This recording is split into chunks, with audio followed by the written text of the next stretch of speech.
Gracias por su paciencia. Me costó entrar de nuevo, pero aquí estamos. Ahí tenemos los comentarios futbolísticos de Dai Montesinos y, y Mauricio. Muy bien. Bueno, nos cuentan si hay un gol. Casi intento de gol, casi. Ya. Ahí está la presentación de nuevo. Miren, si no hay otro comentario, nos largamos, pero yo no me cierro a que alguien más quiera agregar algo.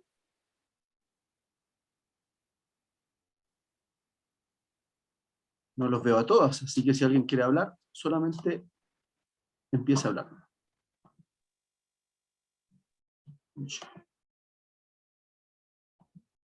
Bien. Entonces, ¿qué tenemos aquí? La segunda carta, particularidades. Esta segunda carta ocupa 10 palabras que Pablo no ocupa en ningún otro lugar. No tengo la lista aquí de esas 10 palabras, pero es una particularidad, ya que teniendo 13 cartas escritas Pablo, es interesante que aquí hace uso de 10 conceptos que no se vuelven a repetir. Segundo punto, Pablo recibió un nuevo reporte sobre Tesalónica, algunos meses después de la primera. Le volvieron a dar un informe. ¿Cómo estaba la iglesia? Sin duda le sirvió la primera carta, pero la primera carta sirvió, no es que sirvió, se desconfiguró, se malinterpretó en algunos puntos. ¿Ya? Ahí dice el tercer punto, dice, había malos hábitos que se manifestaban entre los hermanos tesalonicenses debido a malinterpretaciones del mensaje del apóstol. Ustedes que hicieron ese trabajo sobre la segunda carta, ya se dieron cuenta de que había ociosidad, no querían trabajar, no todos, algunos. Algunos se estaban aprovechando de otros. De manera que Pablo dice esa frase para el bronce, el que no trabaja, ¡pum!, que no coma. Parece que habían algunos hermanos chilenos ahí, que querían solo comer, pero no trabajar. Pablo les recuerda cómo estuvo entre ellos, trabajando con sus manos. Sí, se los recuerda. Después vamos a volver a ese punto. Algunos creían, esta fue otra de las confusiones para las que se prestó la carta. Algunos creían que el día del Señor ya había acontecido. Qué raro eso para nosotros.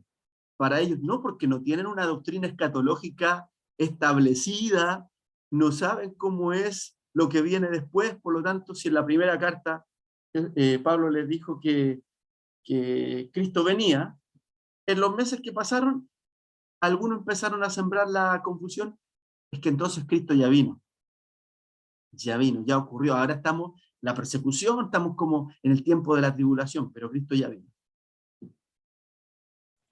Ahí hay una cita de referencia, sí, diga. Alex, por acá, yo entendí que Tesalónica no que pensó que ya había venido, sino que iba a venir como en forma inmediata. Como que lo entendí de esa forma. Sí, Alex. Lo que iba a pasar, pero de una forma inmediata. No como un futuro prolongado como Pablo se lo aclaró. Sí. Lo leí en algunas tareas de ustedes que decía eso, como que como estaba tan inminente la venida del Señor, no trabajemos. Y también algunos comentarios lo dicen así, por eso algunos de ustedes lo expresaron de esa manera. Yo preferí en este punto ser más enfático, ser más contundente, es decir, algunos creían que ya había acontecido, porque ahí se nota más la confusión en la que estaban. Lo cual no descarta que algunos tuvieran la confusión porque dicen, bueno, lo que estoy diciendo recién, como Cristo viene muy pronto, ¿de qué vale trabajar? ¿De qué sirve el matrimonio? cualquier cosa. Pero una cosa no descarta la otra. Lo que dice acá no descarta lo que tú dices, ni lo que tú dices descarta como lo dice acá. El tema es que hay confusión. Ok, profesor. Eso. Profe, ¿Sí, Cristian? una consulta. ¿El día del Señor con la venida es lo mismo acá? El día del ¿O son Señor con dos la... actos con la venida del Señor? Mm, ¿Son distintos? Según los comentarios que leía del tema, algunos lo ven como acciones diferentes. mm, mm. Profunda pregunta, Cristian. Me parece que para lo que Tesalónica, la iglesia en esa altura entiende, se ocupa indistintamente el nombre, el día del Señor como la segunda venida del Señor. Pero en el detalle escatológico, si uno se adentra a estudiar escatología, las profecías y todo lo que está expuesto en la palabra, si bien pertenece a un mismo momento profético, que es la manifestación ya definitiva de Cristo sobre la humanidad, pero se separan en características diferentes. ¿A qué me refiero? Desde nuestra escatología entendemos que la venida del Señor es su segunda venida, que Él viene y todo ojo le verá y viene a instalarse a reinar. Entonces, es eso, es ese momento glorioso, tremendo. Pero entendemos nosotros hoy, con esta teología escatológica más desarrollada, que el día del Señor se asimila con el día de la ira, que es la manifestación de su ira, ¿no?, sobre la humanidad que no le reconoció, y que las plagas, el castigo, la espada desenvainada, los juicios, las copas de la ira, etc. Pero por eso leía el tema referente a lo que decía el hermano, que algunos esperaban la venida, pero algunos ya pensaban que había venido y ellos estaban viviendo la persecución y la gran tribulación. Estaban viviendo los juicios por el perseguimiento que estaban teniendo. No creo que la iglesia tesalónica tuviera todos así homogéneamente claro a qué No, se no todo, referían claramente. con el periodo de la tribulación, pero sí captaban o entendían, o algunos que se las daban de maestro en reemplazo de Pablo, decían, bueno, ven todo esto que está pasando, esta persecución, estas muertes, estas injusticias que sufrimos, es porque estamos en la tribulación, como tomándose, desviando lo que Pablo dijo, estamos en la tribulación, por lo tanto, es porque Cristo ya vino, cosas así. Confundían la fe de los creyentes. ¿Sí?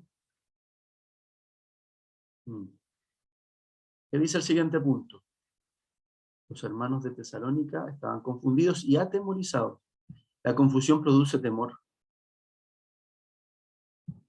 La confusión produce temor. Pero el temor no es lo que Dios quiere en su pueblo.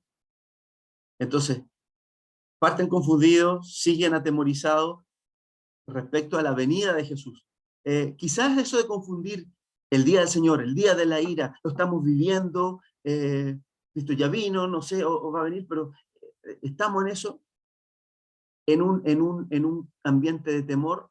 Claramente no es lo que Dios quiere para su pueblo, y Pablo, movido por el Espíritu, está corrigiendo esto. ¿Por qué? Y esto es muy lindo. Siempre el mensaje escatológico en el Espíritu de Dios está hecho para que nosotros al leerlo, al recibirlo, recibamos confianza. Los hijos de Dios reciban esperanza, reciban ese aliento de que la victoria es segura, de que Dios tiene el control de todo, que Él cuida de nosotros aún en la adversidad. Podemos notar ese tono de ánimo, muchos también de ustedes lo recogieron en su segunda tarea. Creo que era la pregunta 2. Pablo está procurando infundir ánimo en la comunidad de creyentes. No ese temor que otros dejaron sembrado, está proliferando. Ánimo, esperanza, confianza, seguridad. Eso pasa con Tesalonicenses y pasa también con Apocalipsis. La gente, a veces, cuando no la lee en la luz de Cristo, se llena de miedo por el mensaje catastrófico, las plagas, pero claramente el tono de Apocalipsis es infundir ánimo, seguridad, gozo. ¿Ya?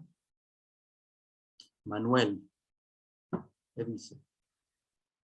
No, pastor, que un pequeño comentario que en el caso mío, con respecto a los que trabajan, yo lo vi de otro punto de vista, buscando en los libros que tengo, estaba asociado o lo presentaba un poco que el autor de la historia, eh, la historia un poco de la iglesia, que en Tesalónica, cuando Pablo hace referencia a esto del trabajo, es que se estaban levantando estos hombres que estaban en cierta manera trayendo una falsa doctrina, pero se presentaban como, de alguna manera decirlo, como iluminados, como que había una revelación mayor, y ellos estaban hoy día estaban cobrando en cierta manera, cobraban por esta iluminación que venía, esta nueva revelación.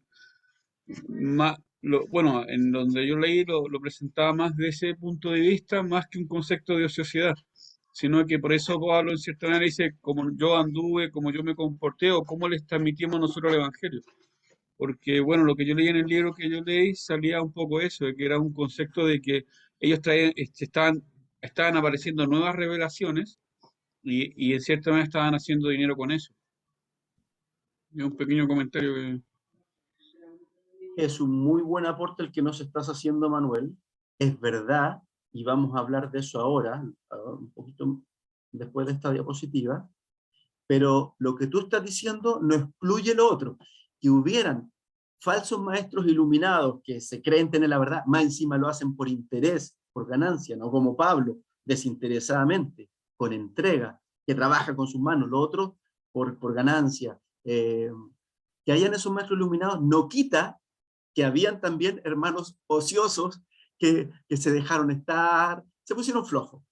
Se pusieron flojos, querían comer, ir a trabajar, así que las dos realidades son dos pequeños problemas que están en la comunidad de Tesalónica. Levantó la mano Jafer, no sé si va a hablar él o su esposa.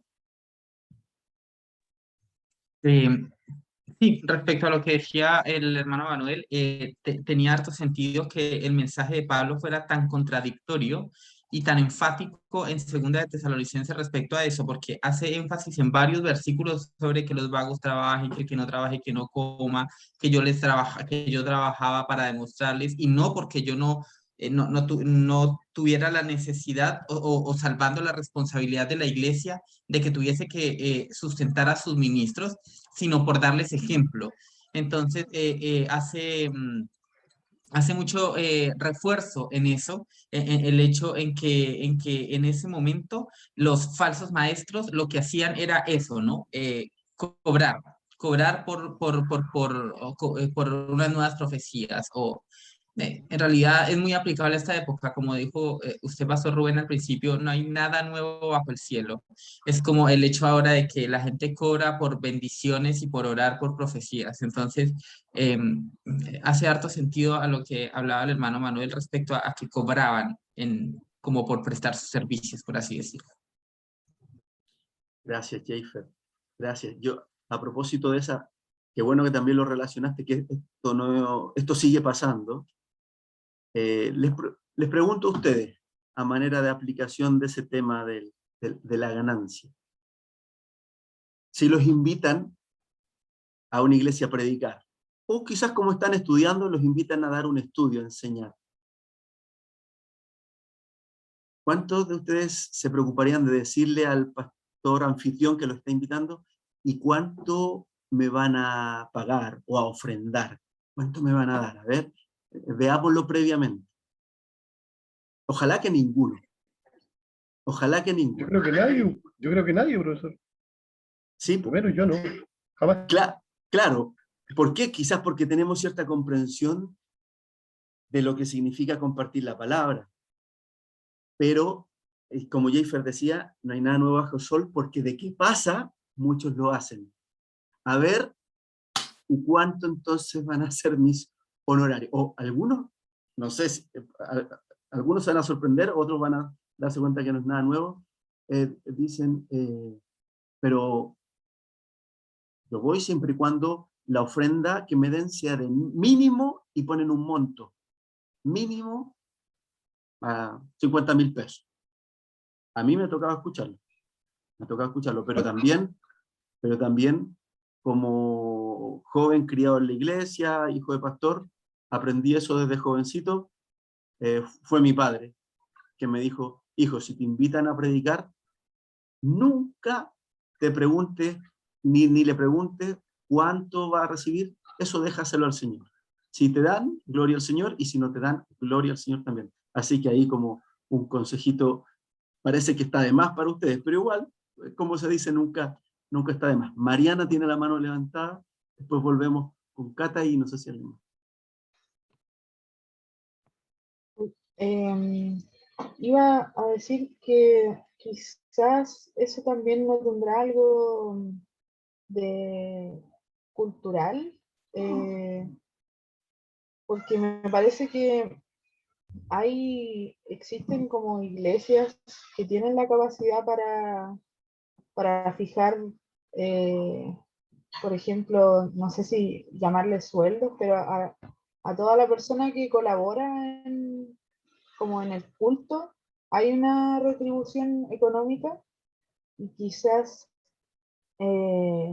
como el problema no esté en eso, sino que en poner eso por delante de lo que sería como el servicio, ponerlo como una condición.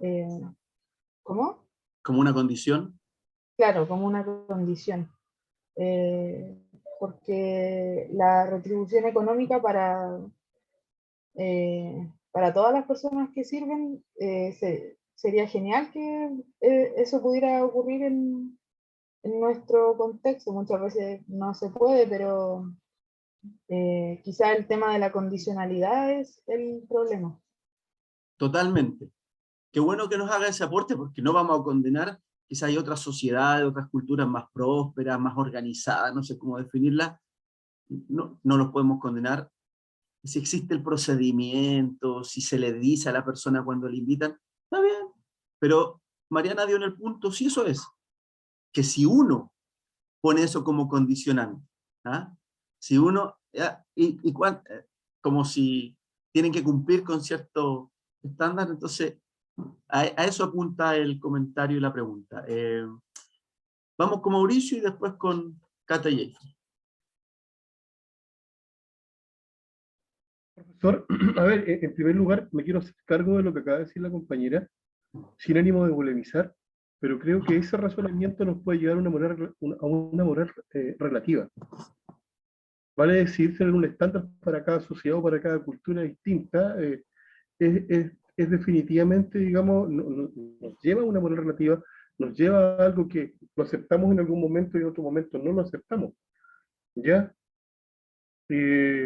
En segundo lugar, por supuesto que yo personalmente, y lo digo a título, o sea, esto lo digo a título personal, por mí, por mi trabajo, por mi pega y por las cosas que hago, el Señor me tiene suficientemente bendecido como para lograr predicar. Y en segundo lugar, porque me ha prosperado, el Señor siempre nos prospera, nos prepara y nos da las herramientas como para poder afrontar todas estas cosas y poder afrontar la predicación de manera gratuita. Ya, y por otro lado, no es menor que de hecho el Evangelio lo han transformado en una fuente de ganancia, ya debido a una serie de políticas capitalistas. Se ha infiltrado el capitalismo dentro de las congregaciones y se ha tomado derechamente el Evangelio como una mercancía, como algo que se puede comerciar, como algo que derechamente se le dice a la persona: venga aquí porque aquí usted va a ser bendecido y usted va a ganar dinero, y se ha predicado un evangelio derechamente falso, digamos, prometiéndoles el oro y el moro a las personas para que se acerquen a Cristo, y Cristo derechamente nos dice a nosotros que nosotros hagamos tesoros arriba, porque aquí abajo el moho y el hollín corroen las riquezas que nosotros podamos hacer. O sea, eso se lo digo yo a título personal. Ahora, yo derechamente, y lo digo, me hago cargo de mis palabras, soy muy firme en decirlo, que no tengo ningún resquemor de que puedan existir congregaciones que sí aporten para sus siervos, para los siervos que van adelante de la obra, por supuesto, que sean generosos y que mantengamos la obra nosotros como cuerpo de Cristo, pero no prestarse para que el Evangelio sea corrompido y sea tomado como una fuente de ganancia. Sí, yo creo, Mauricio, que lo que se ha dicho hasta aquí no, de ninguna manera se apunta a eso, no, así que no veo el punto que pudiera ser de discordia. Por lo menos la intervención anterior estábamos todos de acuerdo, y me parece que tú también, que el problema de poner uno como condicionante, ahí está la corrupción de la que tú hablas. Ahí estamos haciendo el punto de que eso es lo negativo. Y todo esto sale porque habían falsos maestros en aquella época que no enseñaban si no había plata de por medio. No quiero dilatar sin escuchar a Cata y Jeffer, que también están esperando. Bueno. ¿Había alguien más que había levantado la mano? Parece que no. Bueno. Los hermanos de Tesalónica. Bueno. Los tres últimos puntos. Las persecuciones a la iglesia se habían intensificado. Ahí en Tesalónica.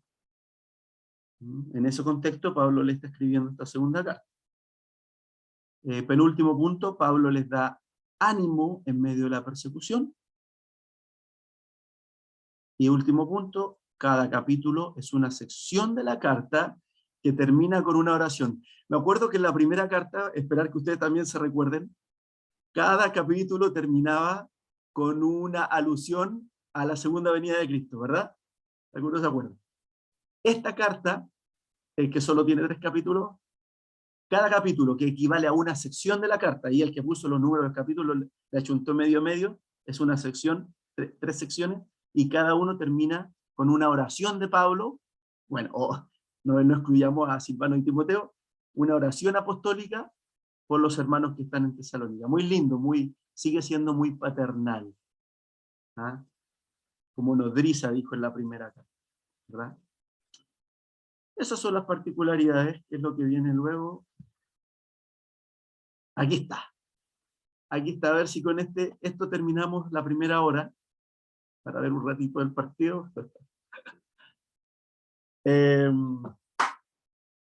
Los sofistas, como aparece en el dibujo, eran estudiantes y maestros de retórica, que desarrollaron su actividad en la Grecia clásica como discursiadores itinerantes.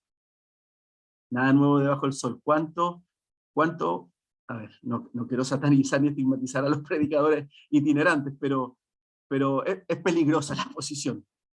Es peligroso, podríamos entrar en detalle, pero estos discursiadores itinerantes que defienden causas políticas a cambio de money. Son muy buenos oradores, son maestros en retórica. Entonces llegan a cualquier ciudad y discursean al mayor postor. El que les pague algún candidato al Senado, a tribuno, para los romanos, para los griegos, para los persas, algún ciudadano ahí de la ciudad, de la polis griega que tiene algún interés político de influenciar al resto, algún filósofo que quiere convencer a más gente, le paga a este sofista. El sofista discursea de lo lindo, porque para eso ese es su talento, su habilidad. Recibe su platita y se va feliz a otra ciudad. O se podrá quedar ahí todo el tiempo mientras esté llegando el pago. No lo hace por principios, no defiende una causa en la que él crea. No lo hace por la búsqueda de la verdad. No es como los filósofos clásicos de Sócrates, Platón y Aristóteles, cuyo ideal es la verdad, la sabiduría, un don hermoso que quieren descubrir. Ellos son pragmáticos. Ellos, su Dios es el vientre, es lo pasajero. Por lo tanto, ellos ocupan su habilidad para ganar más plata no son filósofos, por lo tanto. No son buscadores de la verdad, como los que nombré, Sócrates, Platón, Aristóteles y otros notables. Estos son oportunistas, podríamos definirlo. Por eso son repudiados por Platón y Aristóteles y son vistos por la sociedad en general como charlatanes. Quizás no en ese momento la sociedad se dejaba influenciar, pero a la larga un sofista es prácticamente sinónimo de charlatán. ¿Mm? Es como si usted estudia Derecho y es abogado y le dé lo mismo defender al que usted sabe que es el violador, el asesino, realmente es culpable, pero bueno, si usted le pagan, le da lo mismo, pero en cambio hay otros que dicen, no, pues yo tengo mis límites, tengo mis principios y no me presto para usar mi habilidad a cambio del que me paga más. Ahora, en el ámbito espiritual de la predicación, ya que dije predicador itinerante, es complicado porque, por último, al pastor, aunque usted le conoce sus defectos, usted lo conoce su vida, conoce su trasfondo, conoce su historia, pero el predicador, que puede ser muy elocuente, un buen orador, causar un impacto en las masas, pero usted no le conoce. Normalmente al predicador itinerante, al conferencista internacional, no se le conoce su vida, su familia, su testimonio, pero lo importante es que habla y expone muy bien. No quiero, y perdóneme, no quiero estigmatizar y decir que todos son chantas, como se dice, no, pero es delicado, hay que tener discernimiento. Mauricio ahí, le llega muy de cerca el tema de los abogados, pero tampoco estoy levantando prejuicios, sino que es para ejemplificar esto de que cuando uno lo hace solo por dinero, o mantiene sus principios.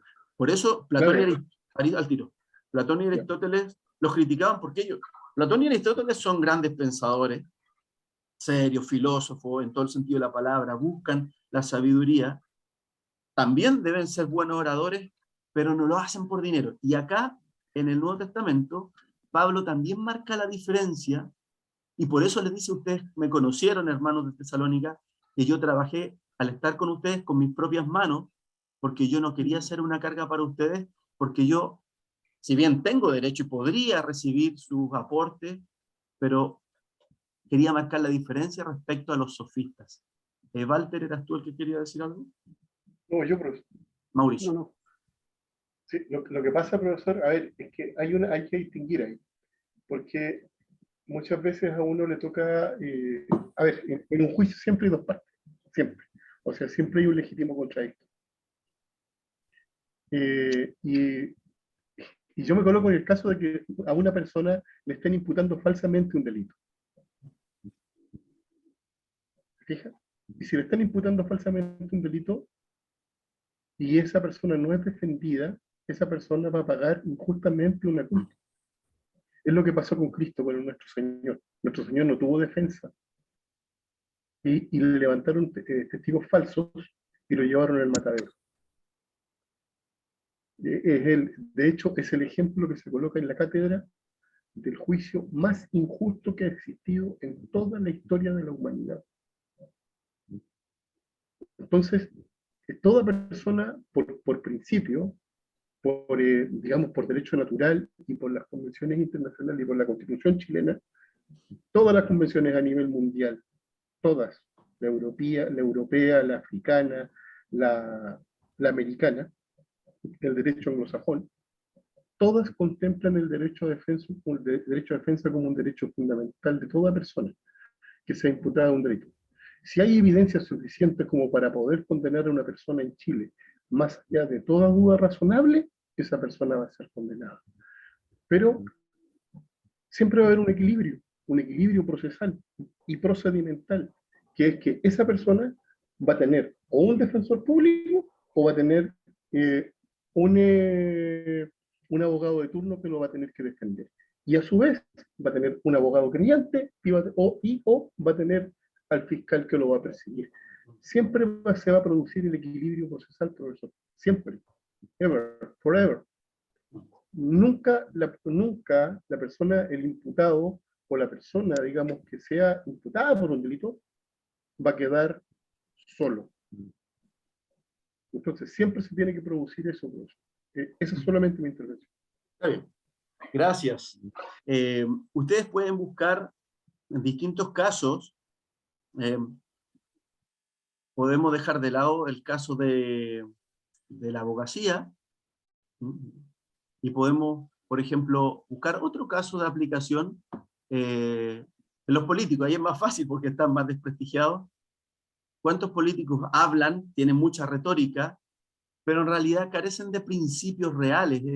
Ellos en el final, también sin querer generalizar, pero ¿cuántos de ellos se muestran muy convincentes para hablar de la justicia, de lo que es correcto, pero en la práctica, como estos sofistas, no creen en ello? Se acusa que los sofistas eran muy relativistas en cuanto a principios valóricos y morales, como que eran totalmente relativistas.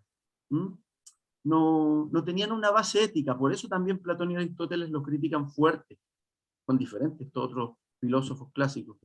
Pero dije por ahí en un momento, los sofistas son oportunistas, son pragmáticos, solamente buscan su conveniencia del momento.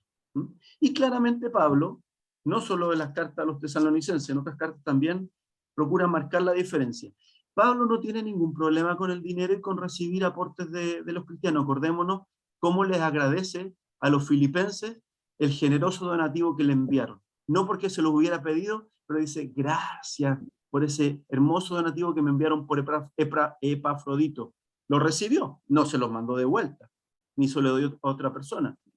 Entonces, el problema no es que reciba o no reciba, el problema es la motivación del corazón de aquel que, bueno, de toda persona, pero cuanto más de aquel que es un predicador del Evangelio. Así que aquí Pablo dice, por eso yo trabajé con mis manos. Mariana, creo que con tu intervención vamos a estar terminando esta parte. Voy a intentar ser breve. Quería decir dos cosas. Una, que me parece que los sofistas se dedicaban principalmente a educar a políticos, a personas que fueran como a trabajar directamente en la política. Y lo otro, quería agregar, creo que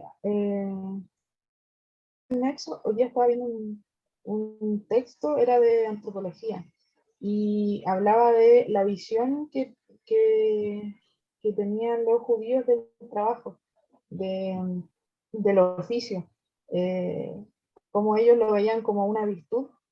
Entonces no era como algo degradante, a diferencia de lo que sí tenía la cultura común griega, donde el trabajo como más honorable era el trabajo contemplativo, de la filosofía misma, y el trabajo físico se dejaba como para los esclavos, los sirvientes. Entonces, quizás esa diferencia que había en la cosmovisión de cada uno hacía que por ser griego tenían como esta idea de que el trabajo más físico, más como de oficio, era degradante, porque quizás Pablo también ahí con su mirada más judía también le hace ver esto, que no tenía que ver con eso, sino que era como parte de lo que había que hacer, y tenía un símbolo como más positivo. Eso quería acotar. Muchas gracias, Mariana, por recordarnos esa diferencia importante. Muy bien, así es, como tú lo comentaste, muy bien. Bueno, con esa intervención nos vamos a nuestro break. Yo tengo acá las 9:09, así que a las 9:25, a las 9:25 retomamos solamente apaguen su cámara, pero no se desconecten.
Nos desconectamos para puro ir a sufrir con ese pedacito de partido. 2 goles de Brasil de una.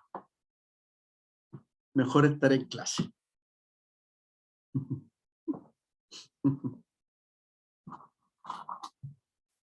Mejor escuchar los gritos de lejos si es que hay algún grito de gol.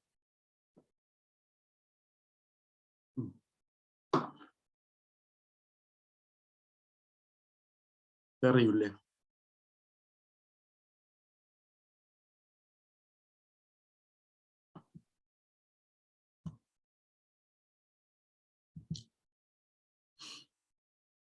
Estábamos viendo los sofistas.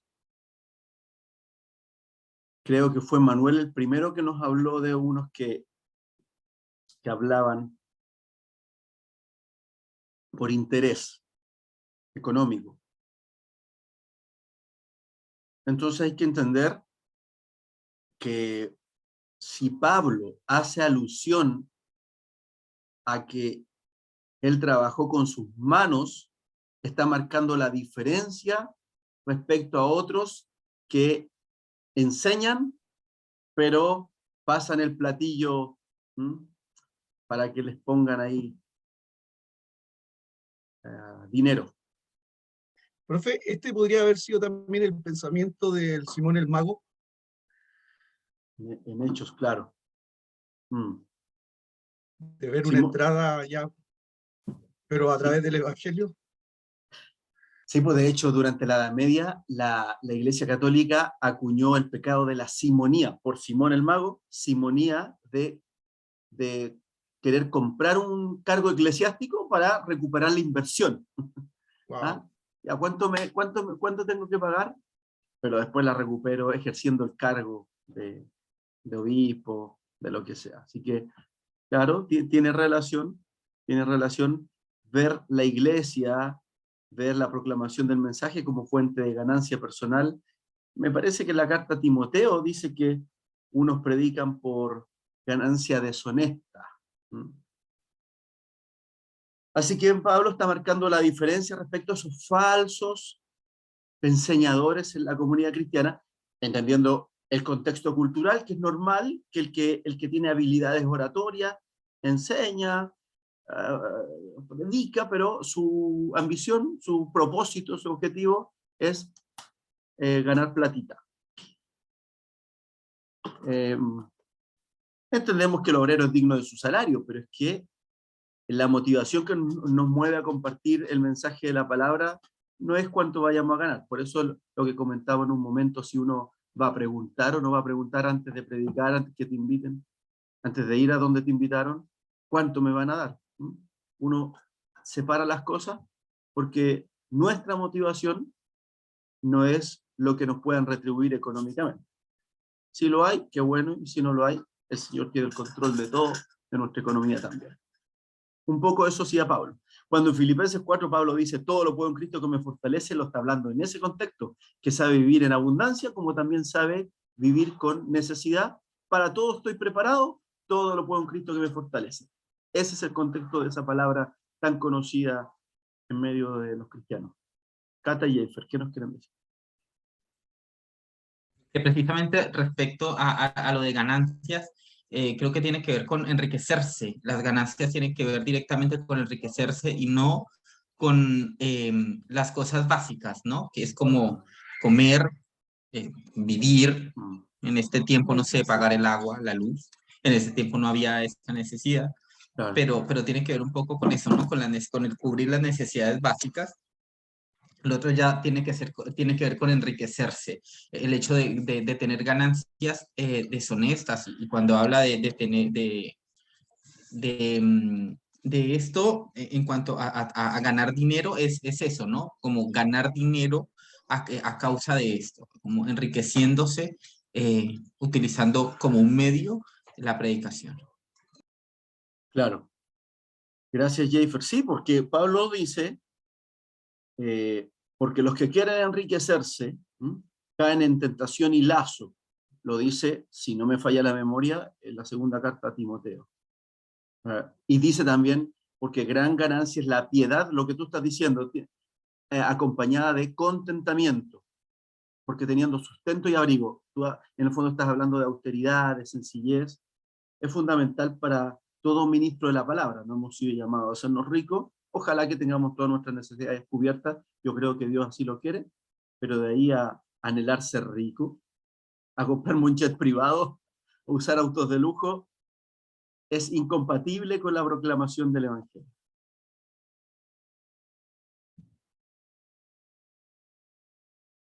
Ya, después de hablar de los sofistas, lo que encontré una frase de este político. A ver, Jeifer, ¿tú sabes quién es este personaje? Cierto, lo mataron el 9 de abril de 1948. Me imagino que te lo habrán enseñado en el colegio. No precisa, o sea, sí, hace mucha referencia a él, pero yo me leí un libro en el que me lo leí un 9 de abril de 19, en el 2010 y... hace mucho rato, como en el 2003, en diciembre de 2003, y yo me estaba leyendo el libro en la fecha que estaba conmemorando la muerte de él, entonces por eso se me quedó grabada de manera tan ferviente en el cerebro. Jorge Eliezer Gaitán sería como un paralelo a un Pedro Aguirre Cerda en Chile, a un buen político, noble, con mucho respaldo popular. Bueno, Pedro Aguirre Cerda logró ser elegido presidente. Jorge Eliezer Gaitán, por eso le pregunté a Jeifer, porque es colombiano, pero no alcanzó a ser presidente porque lo mataron. Tenía algo así como 43, 45 años. Un político de los buenos, noble, con principios, con ideales, notable. Así que es bueno conocer de otros países de Latinoamérica hombres probos, nobles, que aportaban al desarrollo de su país, por allá por la década del 40. Muy paralelo, como dije, a Pedro Aguirre Cerda. Aunque, bueno, parece que Aguirre Cerda murió en el 39. Anda cerca en la fecha. Lo saco a colación, aparte de destacarlo por ser un buen político. Dice esta frase, y nótese cómo este político colombiano ocupa la escritura para defender un principio para su sociedad, para trabajar por una sociedad más justa, un principio que debería ser la base fundamental de las auténticas democracias. 2 puntos. El que no trabaja, no come, que es opuesto a la simulación de la democracia, en donde el que menos trabaja es el que más come. Está hablando de justicia, y justicia en base a este planteamiento paulino. El que no trabaja, no come. Interesante. ¿Cómo sirve la palabra de inspiración a buenos políticos en este caso? A veces a malos políticos también, pero a buenos políticos. Así que recuérdelo. No porque lo vayamos a preguntar, pero le va a servir para su cultura general y conocer los grandes personajes de la historia latinoamericana. Aquí hay un esquema, un bosquejo, esta segunda carta. Pueden reconocer las 3 secciones que hablé delante, que cada sección que está en negrita coincide con un capítulo. La primera sección, Pablo alienta a los creyentes durante la persecución. De eso trata el capítulo 1. Segunda sección, letra B, Pablo instruye a los creyentes sobre los días postreros. ¿Ya? Ese es el capítulo 2. Las implicancias de la segunda venida de Cristo. Y letra C, la tercera sección, Pablo exhorta a los creyentes sobre la vida diaria. Capítulo 3. Y marqué con una estrellita amarilla, lo que les dije en algún punto, estaban las particularidades. Cada sección termina con una oración apostólica por los hermanos de Tesalónica. Qué lindo.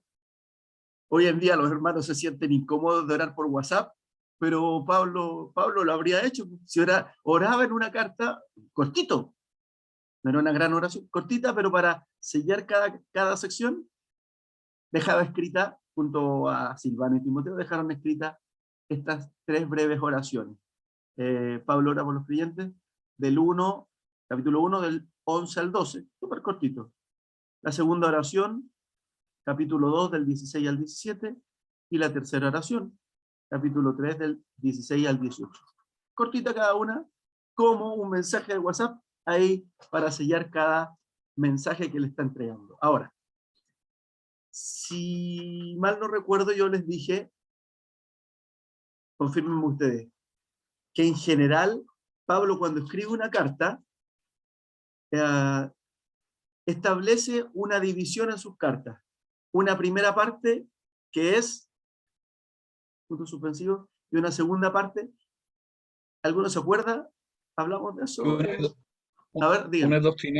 Una es doctrinal y la segunda es exhortativa. Sí. Eso, entonces. Muy bien, gracias Manuel. En esta segunda carta, ¿les parece que están esas dos partes? ¿Cuál sería la doctrinal y cuál sería la exhortativa?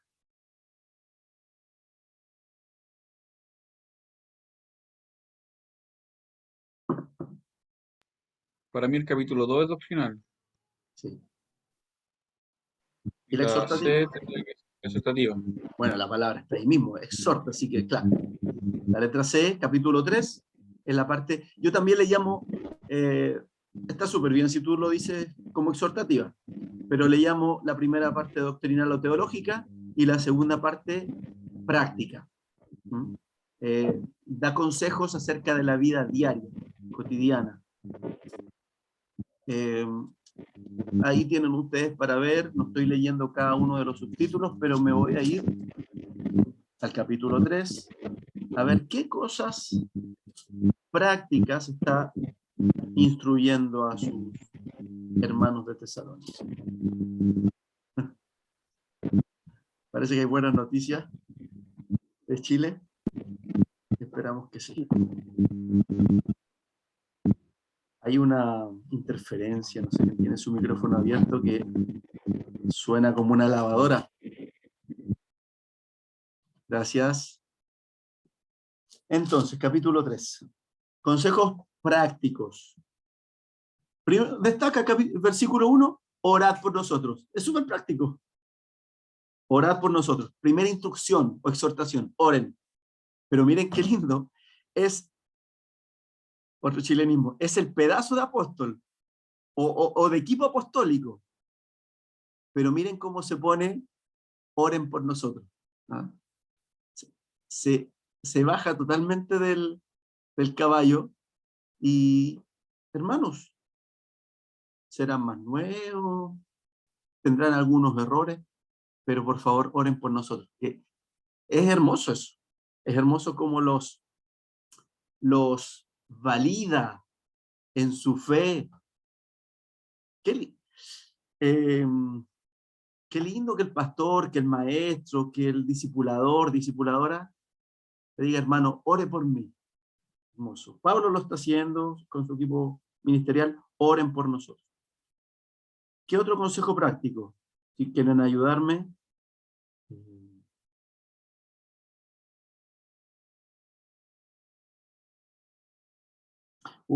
El versículo 6. Es súper concreto. Apártense de todo aquel que ande desordenadamente, no según esta enseñanza. Parece que hay hermanos desordenados, pero que como que persistieran en eso, porque cualquiera se puede equivocar. Pero al persistir en eso, Pablo les dice, apártense. Jayfer y Cata, ¿algo que decir? Sí, que también justo en el versículo siguiente dice, ay, se me fue. 7. No, que también les dice que los exhorten, pero no era el 7. que les dice que hablen con ellos, pero que que lo hagan con amor.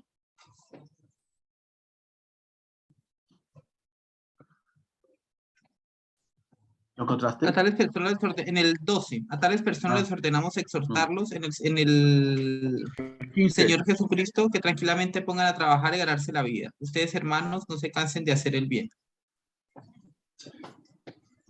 Y el 15, Y el 14, El 15, y el 14, el 15, claro, dice, que no lo haga como un enemigo, sino amonéstelo como a un hermano. Ahí lo suavizó.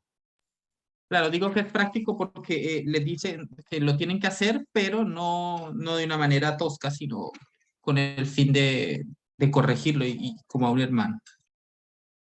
Muy bien. Ya. Ruth, ¿querías destacar algo del 15? No, era ayudando al hermano. Sí. Que creo que apuntaba al 15 lo que él quería decir. Sí. Claro, yo primero leí el 7, no, el 6, apártense del que ande desordenadamente, pero vuelve esa idea en el versículo 11, como nos recuerda Jennifer, pero especifica en qué sentido andan desordenadamente, porque no trabajan en nada, sino solamente andan entrometiéndose en lo ajeno. Son hermanos ociosos, ¿ah? Que no están bien enfocados. Entonces, si persisten en esa actitud, pero ustedes están tomando esta palabra, pero ellos no, ya, apártense. Y al principio puede sonar así demasiado tajante, porque parece que nosotros no acostumbramos, pero, bueno, les da una palabra en el 12, les mandamos, les exhortamos, trabajen para su propio pan. Y qué bueno que ustedes entonces, Ruth, Jennifer, alguien más, destacó el 15. No se trata de hacerle la cruz, de condenarlo. No. Apártense, pero no lo tengan como enemigo, ¿verdad? Amonéstenle. O sea, no es una separación absoluta, porque igual han de hablarle. Ahí cada uno puede discernir a qué apunta esa separación. No es radical, no es no te miro, no te saludo, no, para nada. Hay que discernir claramente a lo que se refiere, porque igual voy a relacionarme con él, dice ahí, ya que no lo veo como enemigo, lo veo como un hermano, y le amonesto acerca de su mala actitud. O sea, confirmo la palabra apostólica y llamo al otro a enfocarse bien. Hermano Manuel, por favor. Pastor, una consulta me llama un poco la atención, entendiendo que la iglesia tesalónica, por cierto, es muy joven. Por un lado es muy joven. ¿Habrá sido estos problemas a causa que no hay un concepto de liderazgo en la iglesia? Porque casi todas las otras cartas siempre se hablaba y saluden a tal hermano, saluda a esta hermana, la iglesia que está pero aquí en estas cartas no hay no sé cómo decirlo, como un líder, una persona, un pastor, en cierto modo no se ve porque es como un mensaje general, por cierto. Y no sé si eso igual haya influenciado. O sea, por una parte él dice que quiere ir a verlos, pero no puede, pero no se ve comparado con otras cartas, donde siempre al final hay un grupo de personas como mencionadas como cierto liderazgo. Aquí pareciera que no estuviera ese liderazgo. Faltó esa persona. No sé si están así. Gracias, Manuel. Interesante tu aporte. No habíamos reparado en eso, ¿no? O en este momento no recuerdo que lo hubiéramos comentado, pero tú mismo lo dijiste, es una iglesia tan nueva y en general la iglesia primitiva no tiene jerarquías marcadas, pero esta iglesia pequeña, nueva, tú decías eso, no se saluda a nadie, no se reconoce a nadie como anciano en esa, o cuerpo de anciano en esa congregación, se nota que no lo hay. A ver, David y luego Mariana. Pastor, sí, respecto al punto que se estaba hablando antes que hable mi hermano Manuel Ceballos, recordaba la verdad es que yo de que estoy estudiando en el SET, a veces nos han pedido tareas, trabajos, disertaciones, y la verdad es que muchas veces yo he estado equivocado en ciertos planteamientos de malinterpretar o entender ciertos puntos, ciertas cosas, no importa cualquiera sea la carta o el ramo, pero siempre he visto en los profesores, una de las cosas que siempre me ha cautivado a seguir estudiando, que nunca he visto que un maestro avergüence a un alumno para corregir. Siempre lo llevan como una guía, como un corazón pastoral. Gracias, Señor. Por ejemplo, diciendo, recuerda esto, aunque yo ni lo conozca. Pero recuerda esto, ¿te acuerdas de este punto que fue tratado de esta manera? Y a uno le bajan el perfil. Entonces, uno corrige puntos de sermones, de presentaciones, de esquemas. Yo siempre mando mis trabajos con el objetivo, cuando se puede el profesor corregir, inclusive los sermones, estoy llano a eso, porque uno está aprendiendo, uno no es capo de la escritura, uno está aprendiendo. Y aún yo creo que el que sabe se da cuenta que todavía le falta. Entonces, yo recuerdo una vez cuando tenía que disertar de los requisitos de los obispos en Timoteo, y los que anhelan obispado, ¿cierto? Liderazgo, y yo llevé, la verdad, fusil, metralleta y todos los requisitos de que sean esposos de una sola mujer, irreprensible, que sus hijos estén en disciplina en la iglesia, y todo lo que enseña ahí la carta. Entonces, conversando en ese tiempo con el pastor Luis Herrera, que me tocaba llevarlo a Setzil de Talagante, me dice, hay que cuidarse nomás, hermano David, me dijo, y no vayamos a pensar que esos requisitos son solo para los líderes, y la iglesia está libre de eso. Como que la iglesia sí puede tener más esposas, sí los hijos pueden estar lejos del evangelio, pero los líderes no, ellos tienen que cumplir. Entonces, esa connotación hay que bajarle un poquito, y yo creo que está bien su preparación, su disertación, hermano.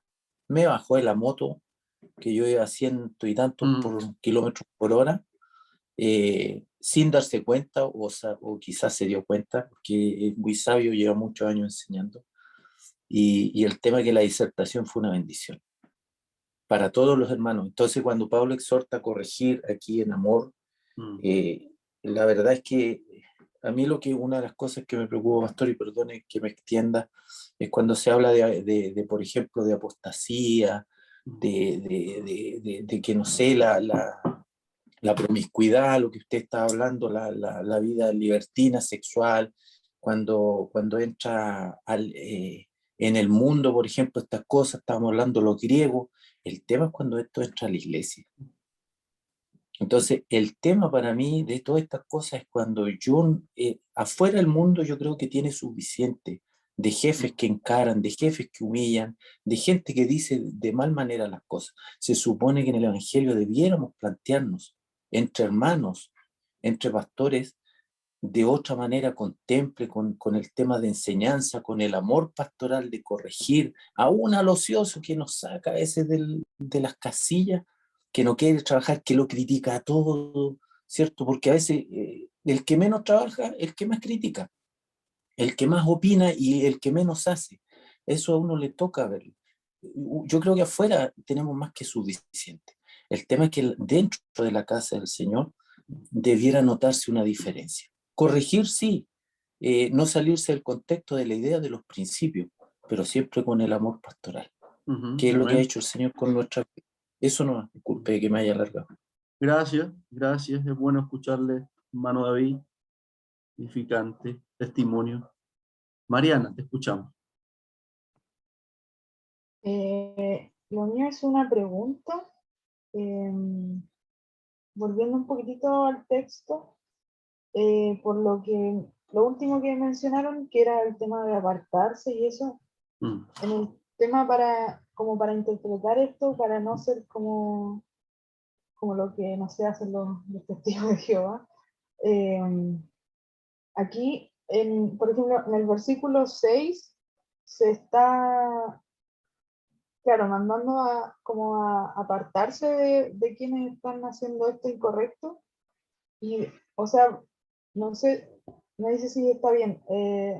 Luego,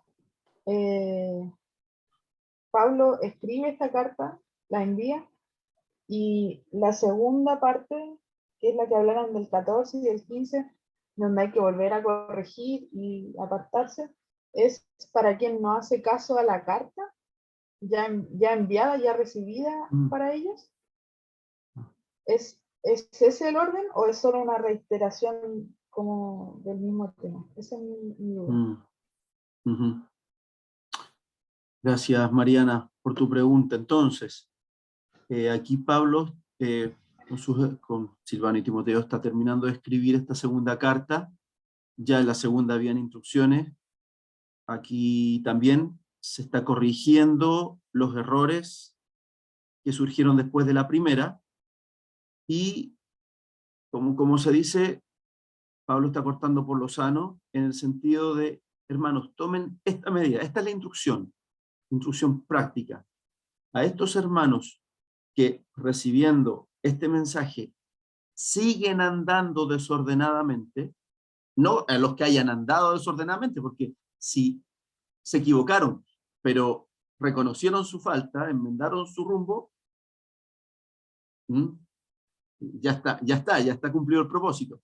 Pero aquellos que ni aún con la segunda carta se está cumpliendo el propósito en ellos, de crecimiento, de avanzar, o sea, están siendo obstinados en sus malas actitudes, de ser ociosos, lo que hablaba más adelante, les dice entonces, ya, apártense, y termina diciendo, no los aborrezcan, véanlos como hermanos y amonéstenlos. Entonces, yo cuando hablé un poquito de esto, ¿a qué quería apuntar? Si bien no lo dije, pero esperaba que se percibiera.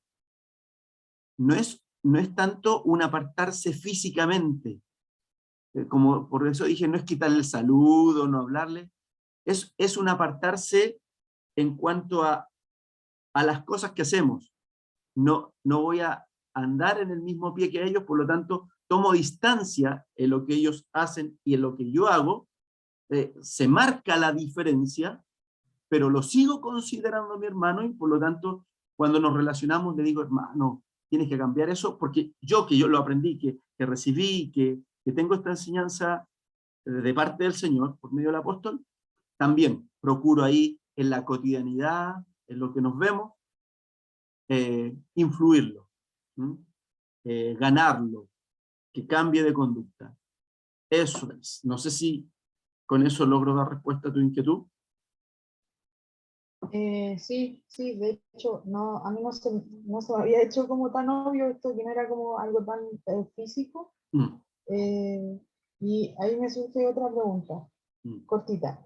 ¿Hay algo quizás si sabe usted, en el idioma como original, que nos pueda ayudar como a fortalecer más como esa interpretación, como apartarse quizás como en la práctica? Muy bien. Tengo acá el Nuevo Testamento en griego, con la traducción al español, y no me costaría buscarlo, solo que lo haría después de la clase. Algunos conceptos que puedan ayudar a asumir más este punto. Lo podemos buscar. A ver no sé si hay algo en el chat de partido o de... bueno. Cada uno debe cuidar su propia salvación sin dejar de lado al prójimo. Claro, buena forma de resumirlo, Mauricio. Gracias por ese aporte. Sí. Y qué bueno que insististe en ese punto, Mariana, porque yo creo que a cualquiera nos pasa que lee el versículo 7 y asume que el apartarse es físico y me alejo del hermano, y eso no es amor fraternal. Al débil igual hay que ayudarlo, pero aquí está diciendo cómo, amonestándolo, ¿verdad? Hablándole en todo tiempo. Eso. Vamos a la despedida. Acá dice del versículo 16 al 17, al 18, y el mismo Dios de paz, o de siempre paz, como insiste en la paz, en toda manera. El Señor sea con todos vosotros, incluso con los que andan desordenadamente. El Señor sea con todos vosotros. La salutación, aquí hay un detalle importante, a ver si alguien capta algo. ¿Qué querrá decir Pablo cuando está diciendo esta salutación, este saludo es de mi propia mano. Es como decir, aquí está mi firma, pero ¿por qué? Que es signo de toda carta mía, así escribo. ¿Alguien ya se aventura a responder? Como el sello personal. A ver, ¿quién habló? Me parece que reconocí la voz de Mauricio. Sí, fui yo. Yo soy. Es como una puesta de sello y como sellaban las cartas los emperadores. Ya. Como un sello de autoridad. ¿Eso quieres decir? Un sello de autoría. No de autoridad. Puede también interpretarse como sello de autoridad, pero estimo que es un sello de autoría ahí. Dejar patente que él era el autor. Ah, ya. ¿Qué nos quiere aportar Cata y Eifer? Yo creo, bueno, Pablo siempre termina así y creo que es propio de una carta, como bien dice Mauricio, pero también es porque justo en este contexto era porque había muchas falsas cartas, por decirlo así, de auditoría, que como que creían que era Pablo, pero no era Pablo, pero él hace el rearse de que esta es mi carta, mi letra, mi autoridad en cuanto a ese contexto. Eso. Me parece que en la crítica literaria se le llama pseudoepigráficos, ¿ah? Cuando aparentan ser de, que las había, pero no eran de. Pero dice, esta es de mi propia mano. Bueno, a mí me sugiere un detallito más que parece que toda la carta no la escribió él, el trabajo manual de escribir, por algo está con Silvano y Timoteo, cualquiera podía escribir, pero en la salutación dice, ¿ah? La despedida es de su propia mano, para que reconozcan su letra. Pero ya lo dijo Mauricio al final, y también lo están confirmando ustedes, para evitar esos lobos con piel de oveja que se aprovechan de aquellas nacientes iglesias donde no hay, parece que fue Manuel, no hay un pastor así titular a cargo, un apóstol, no está el apóstol presente, y cualquiera viene a querer aprovecharse del rebaño, pero aunque Pablo esté lejos, está siendo guiado por el Espíritu Santo, así que igual, tomen, aquí está mi carta.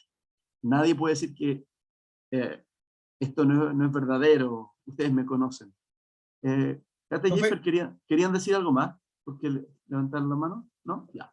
Cristian. Profe, ¿será que también es por el tema que sucedió en la primera carta, donde de alguna manera hay malas interpretaciones y están llegando otras revelaciones, y entonces aquí él tiene que afirmar, que decir, esta carta es mía, esta la estoy escribiendo yo, esto me pertenece a mí, porque estaban adjudicando otras cosas a Pablo que no eran? Correcto, sí. Sí. Tiene mucho que ver con eso. De todas maneras. Ajá.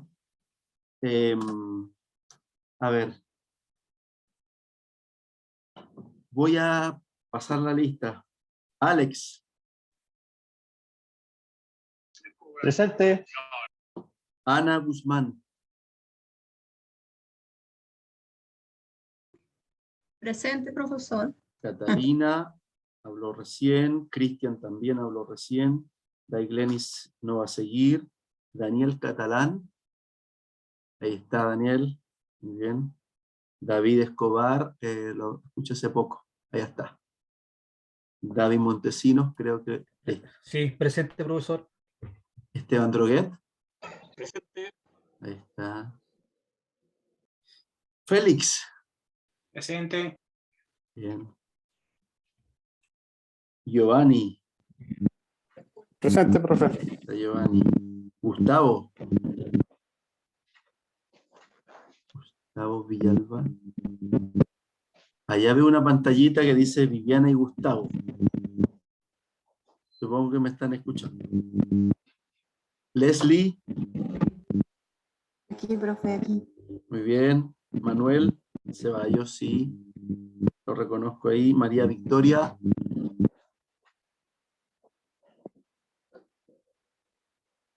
¿No está María Victoria? Ah, hay una pantallita. Ya. Sí, estoy aquí, profe. Muy bien, muy bien. Mariana, sí. Mauricio. También, pues se habló recién. Sí, pues. Acá, profesor. Sí. Ruth. Acá. Ahí está Ruth. Viviana, ahí está con Gustavo, muy bien. Walter, lo veo. Tiene que mutearse porque usted es el de la lavadora. Y Jeifer, ya. Miren, en esta clase de hoy tenía unas preguntas, buenas preguntas reservadas para el final. Quizás no alcancemos a verlas. Son poquitas, pero pueden sacarle una foto.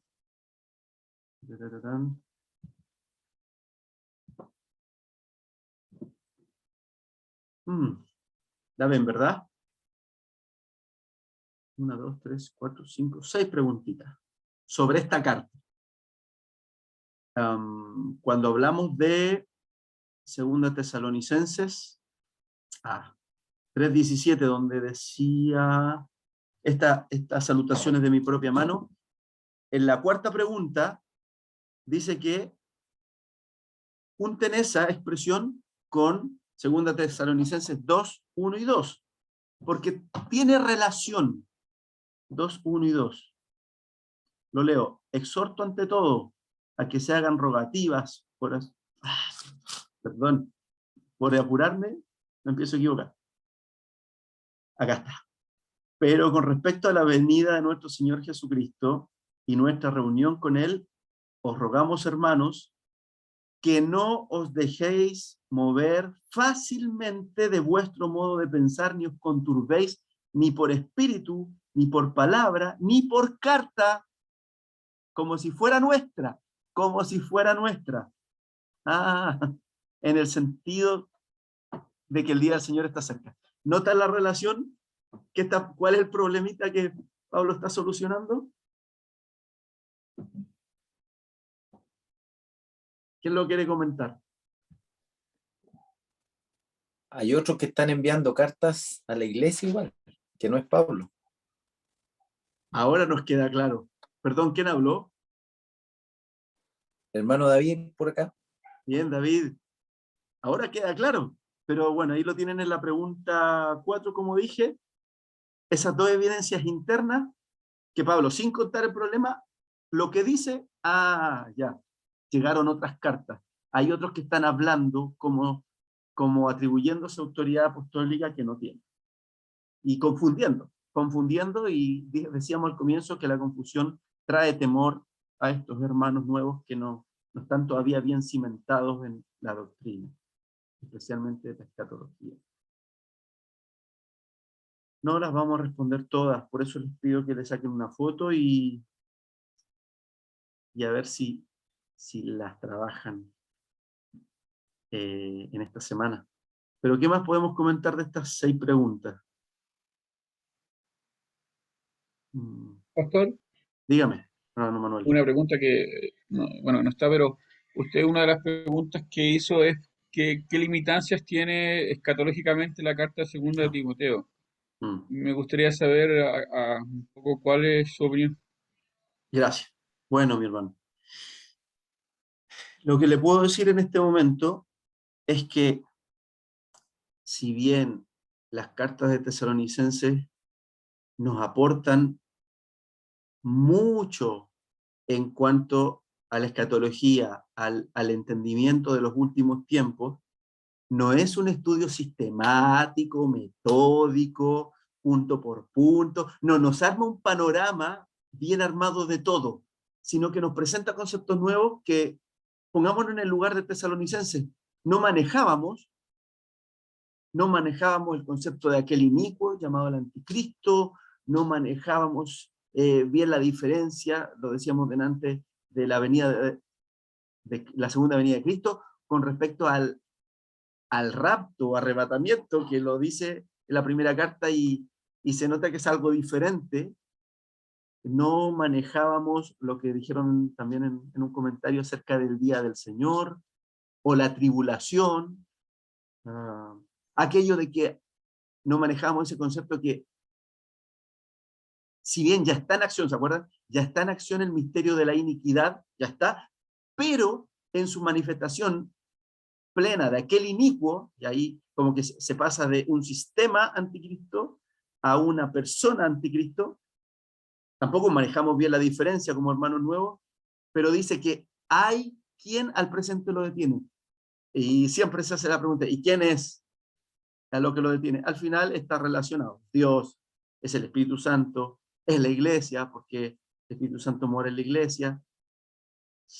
Pero todo eso que podamos mencionar en este momento, o las cosas que estén relacionadas, en la falencia, lo que todavía adolecemos, que no hay un cuadro todavía bien ordenado y bien claro. Y aún al día de hoy hay cosas que son bien difíciles de dilucidar, se prestan para harta discusión, pero de que Pablo aporta claridad en el contexto de que hay confusión, de que nos falta los que dicen Cristo ya vino, o como va a venir en cualquier minuto, descuidemos cosas importantes, ya sea la familia, el trabajo. Es muy útil lo que Pablo dice, aunque no sea una teología sistemática. Puede ser que al estudiar nosotros ahora, al estudiarlo, puede ser que nos abra muchas ventanas de preguntas, y esa es una limitante, nos abre muchas interrogantes, pero creo que aquí aplicaríamos esa máxima de que no hay que ver el vaso medio vacío. Estoy más confundido. No creo que esta palabra esté dada para confundirnos más. No lo sabremos todo, no lo veremos todo claramente, pero la palabra nos da más revelación que oscuridad, no nos da oscuridad. Entonces, no lo sabremos todo, pero más si complementamos Tesalonicenses con Apocalipsis, vemos que no es que nosotros lo complementemos, se complementan solas y podemos ver un cuadro más claro, más si le estamos pidiendo al Señor discernimiento, claridad para interpretar bien. Así que por ahí va mi hermano Manuel, el tema de las limitantes. Habían algunos autores que hablaban de que más que escatológico era como pastoral, estaba más tirado hacia pastoral el Tesalónica que este escatológico asociado a Apocalipsis, o sea, es como un inicio, una pequeña pauta para un Apocalipsis, pero para muchos escatológico no es. Mira, Solo porque mencionan. puede ser, me hace mucho sentido lo que dice. Habla de cosas de los últimos tiempos, escatológicas, pero en un tono predominantemente pastoral. Está bien, sí, está bien.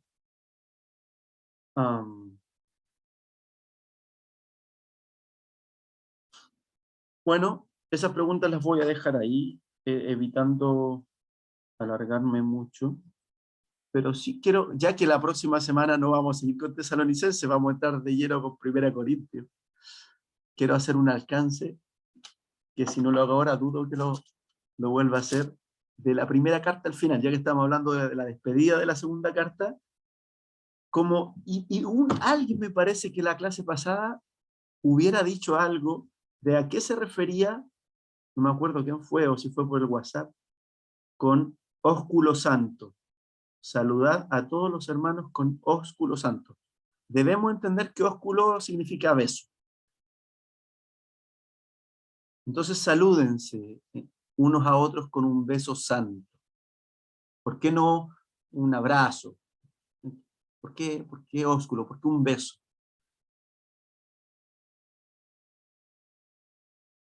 Es de suponer que existía el beso como una costumbre, una costumbre social. Pero en sociedades tan libertinas sexualmente, donde esa concupiscencia todavía está muy a flor de piel, bueno, hasta el día de hoy yo lo veo, y como pastor procuro enseñar a los hermanos de mi congregación. Tengo hermanas mujeres, hoy día tengo hijitas mujeres, y a veces aún dentro de la iglesia, en el contacto físico, podemos ser muy desprolijos, muy descuidados. Entonces, debe haber afecto, debe haber cariño, debe haber manifestación de cariño, aunque sea físico, pero debe ser en santidad. porque, perdón que sea tan concreto en este punto, tan concreto, pero es que creo que a veces, bueno, por muy hermanos que seamos en Cristo, por mucho que nos amemos en el Señor, somos seres humanos igual. Y tomar a una hermana y apretarla contra mí, aquí estoy hablando de un abrazo, un poco lo que uno ve hoy día en la iglesia, no es sabio ni prudente. Entonces, tanto la hermana, como especialmente el varón que tiene más fuerza o es más grande, debe tener ese contacto, ya si es un abrazo o un beso, conscientes de nuestra concupiscencia, como dijimos, no somos cartuchos, que no somos los santurrones, que yo solamente soy del espíritu y tengo puros anhelos elevados. No, también tengo carne, también tengo carnalidad, también tengo apetitos humanos. Por lo tanto, que mis abrazos, que mis besos, en ese caso que le dice a los tesalonicenses, sea un beso santo. O sea, con una prudencia, con un cuidado de que, bueno, yo creo que ustedes ya me entendieron, de que no se preste para cosas que a la larga causan daño. O sea, hay que ser muy sabio, hay que ser... Así que Pablo en eso está siendo muy concreto y diciéndole eso. En ese contexto que hablamos bien al comienzo largamente acerca de la sexualidad, de la concupiscencia, que en la comunidad cristiana, ojo, cuiden también, aún en lo que no se ve, pero de alguna forma se manifiesta, cuiden la santidad y que hasta esos besos, hasta esos abrazos, si lo escribiera hoy día, diría abrazos también, sean en santidad. ¿Sí? Ojo con eso. Muy bien. Muy bien, ya con eso estamos terminando. Cualquier cosa del plan de curso lo revisamos y lo comentamos por el WhatsApp. No sé si alguien quiere decir algo. Parece que David me pedía que averigüe de una palabra. ¿Sí, Apartar que dijo que lo iba a ver en griego, si no le complica, si no lo dejamos para sí, otro momento. No me demoro nada en buscarlo y cuando tenga la respuesta se las envío. Si alguien nos quiere aportar también por el WhatsApp, lo puede escribir. Sí. Gracias por el recordatorio. ¿Alguien más quiere añadir algo? ¿Walter? Sí, me hace sentido lo que está acá decir al final con respecto al significado de vaso que le dan en lo que, o sea, de cuidar tu contenido, lo que vive dentro tuyo. Creo que el decoro es una palabra un poco antigua, no le busca un sinónimo moderno, pero es importante cuidarnos nosotros, cuidarnos y de la exposición, de exponernos a situaciones que nos puedan complicar. Y eso de ambos sexos, mantener un decoro, un cuidado personal de no invadirse uno mismo. Creo que me hace sentido en el concepto de vaso que usted habló al principio. Qué bueno, gracias Walter. Muchas gracias. Me aporta en lo personal mucho lo que estás diciendo. Bien, sí, ¿hay algo más? Estamos terminando, casi despidiéndonos, pero siempre es bueno escucharlo a todos. Entonces permítame darle gracias, Señor, por esta tercera clase ya. Y nos despedimos.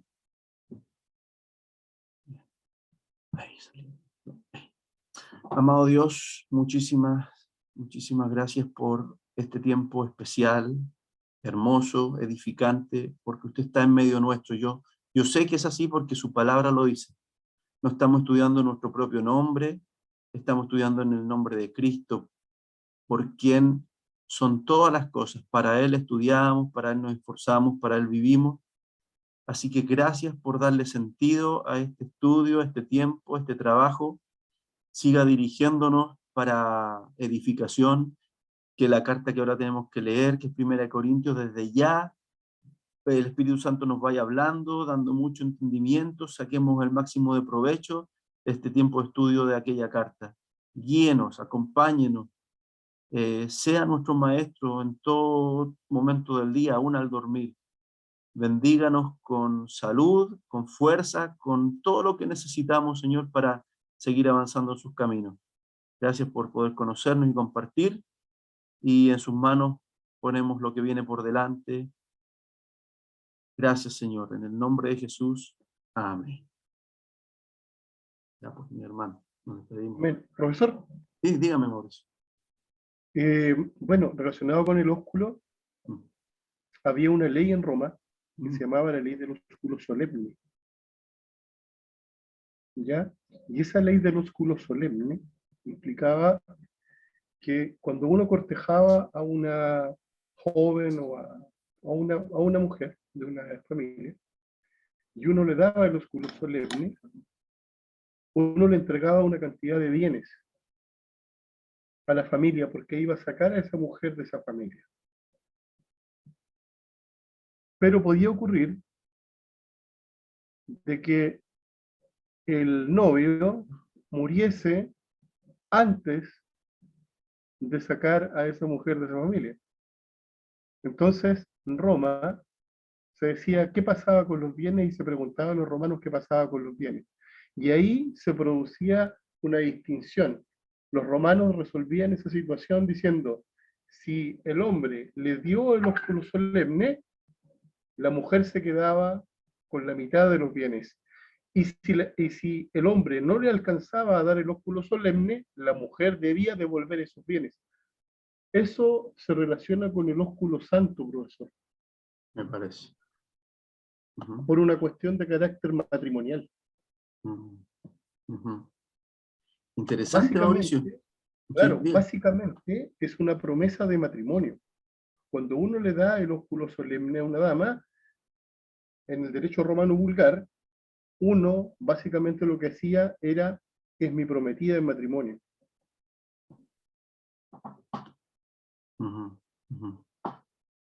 Solamente eso. Muchas gracias. Gracias por el aporte. Interesante. Bien. Algunos me están preguntando por la tarea 3 y no tengo el plan de curso a la mano, porque el que se los envié sale con la fecha. Así que si alguno... Doctor, ahí yo puse la fecha en el chat. Puse el 14 de abril, que es la tarea 3, y la tarea 4, el 22. Ya, súper. Entonces, imagínense, hay como 2 o 3 jueves donde hay un descanso de aquellas tareas, pero estas preguntas, esas 6 preguntas que aparecieron al final del PowerPoint, que le dije que le sacaran una foto, igual yo les voy a mandar la presentación, respóndala en esta semana, porque esas preguntas después nos van a servir para la prueba, pero me las mando, ¿ya? Respondan esas 6 preguntas de Segunda Tesalonicenses. ¿Okay? ¿Se las mandamos por WhatsApp? A mí no me complica que me las manden por WhatsApp. Si les sale más cómodo por WhatsApp, puede ser por ahí. Si no, por el correo como lo han estado haciendo hasta ahora. Así que esas de 6 preguntas las dejamos por ambos medios, pueden llegar. ¿Es tarea, profesor? Sí. ¿Puede dar un poco más de plazo, profesor? Porque estamos llenos de tareas. Por favor.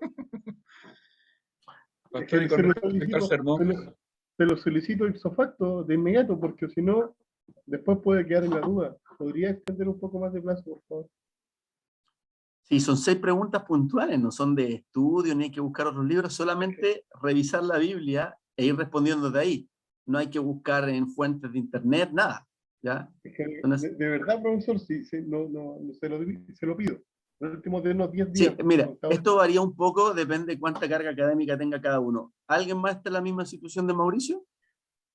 ¿Que no crea que pueda estas 6 para esta semana? Sí, profesor, yo estoy en la misma condición. Tengo una carga académica bastante fuerte esta semana. Entiendo. ¿Alguien más? Y me preparo con el plan de curso. Y como no estaba, no lo adelanté. No lo agendé, digamos. Es una liquid novi, profesor, un elemento nuevo. ¿Alguien más? ¿Alguien más? Ah, sí, Viviana y Gustavo, ya. Parece que la mayoría no, así que lo espero esta semana y no tendré problema, algunos casos puntuales, para esta, ya por ser una que no está en el plan de curso, darle algunos días más. Por el WhatsApp definimos cuánto tiempo más, ¿ya? ¿Okay? Listo. Creo que ahora estamos... Ok. Profesor, ¿y vamos a seguir teniendo tareas que no son eventuales o que no están registradas en el plan? Sí. ¿Cuántas tareas aparecen en el plan de curso? 4. 4 más, creo que más el sermón, ¿no? Los 2 exámenes. Más el sermón y 2 exámenes, sí. Claro. Ahí estás sumando todo, David. No, es que... Oye, es que uno se agenda y sí, se programa con el plan de curso. Sí. Bueno. Ahora, si son eventuales, si son electivas, pero si se presentan como trabajo, como tarea, Mira, voy a aclarar otra cosa. Respecto a la primera, era algo chiquitito, que no me acuerdo qué fue lo que les pregunté por WhatsApp. Nunca dije que era opcional, jamás dije, pero alguien respondió y yo no le quise discutir, así que no le hice problema al que no me lo mandó. Pero uno espera que si uno como profesor les pide algo, ustedes lo hagan. Sí, entiendo que a algunos les complica si no está en el plan de curso, pero respondiendo a la tarea... Entendiendo por la formalidad nomás, profesor. Sí, no todo uno lo logra poner previamente en el plan de curso. Pero respondiendo directamente a tu pregunta, David, que si van a haber tareas que no están en el plan de curso y las pongamos como esta, sí lo van a ver. Pretendo no abusar, pero sí que para usted no sea algo extraño que aparezca algo que no esté escrito en el papel, porque estas actividades nos ayudan a aprender y avanzar con la comprensión del libro y prepararnos para la prueba. Son muy útiles en ese sentido, nos preparan para la prueba. Así que sí lo va a ver. Alex. Profe, sí, eso está regulado porque, bueno, los años que yo llevo en el SET siempre se ha respetado el plan de curso. Lo digo también porque también uno tiene más ramos y como que parece que este semestre se fue al chancho como buen chileno con el tema de las tareas y de los trabajos. Y bueno, y uno también estudia en la universidad, también tiene otras cosas que hacer, entonces... ¿cómo va a ser? ¿Va a tirar siempre tareas así que no estén en el programa o respetamos el programa? Yo prefería que respetemos el programa. Es que me parece que estamos respetando el programa, pero no es excluyente que nos ciñamos al programa a que aparezcan cosas en el camino. No le estamos agregando trabajos de investigación de tantas páginas, ¿ya? Creo que no estoy abusando de ustedes, pero respondiendo muy derechamente a la pregunta que David hizo, y ahora te lo confirmo a ti, van a haber cosas así, ¿ya? Yo creo que es parte también de nuestra flexibilidad para ir abarcando mejor el ramo. Ya, ¿está respondido entonces? Ya, estimadísimo. Y está apoderados también, así que... No le entendí nada, ¿verdad? Lavadora Walter. No, se entiende. No, sí, no, sí, pensaba en que estas preguntas pueden ser parte del devocional diario de cada uno, o sea, ni siquiera una cosa tan complicada. ¿Sí? Yo creo que siempre hace un devocional en la mañana y puedes reflexionar sobre estas preguntas y la escribe y las manda. No lo veo tan complicado yo. Con ahí me acaba el trabajo. Sí, está bien. No, está bien. Y aparte que quizás yo como estudiante también reclamaría de que traten de no cargarnos mucho, pero mi intención no es cargarlos mucho, ya, así que no tengan temor. Es que yo también tengo un tema, profe, yo soy súper cuadrado en ese sentido. Ya. Entonces cuando me sacan de mi planificación, como que me caigo como un dominó.